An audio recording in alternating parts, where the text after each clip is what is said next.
Zombie apocalypse.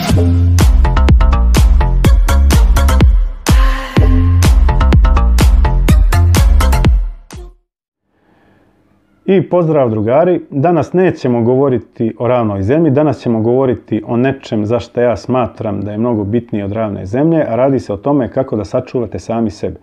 Naime, statistike pokazuju da se internet najviše koristi u pornografske svrhe, neki 70%, dok 30% otpada na sve ostale stvari.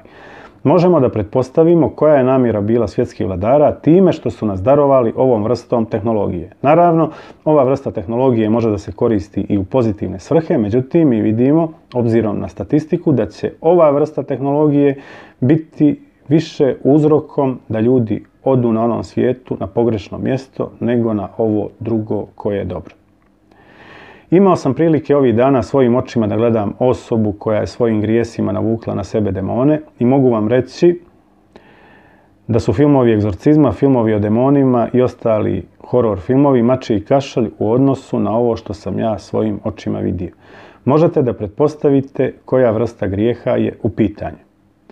Poučen ovim primjerom, odlučio sam da putem interneta pretražim živote ljudi, živote velikih grešnika, kako oni teku i kako njihovi životi skončavaju. Zamolit ću vas da ovom prilikom ovaj videoklip pogledate do kraja i nadam se da će ovaj videoklip biti uzrok ostavljanja nekih vaših grijeha. Hvala vam.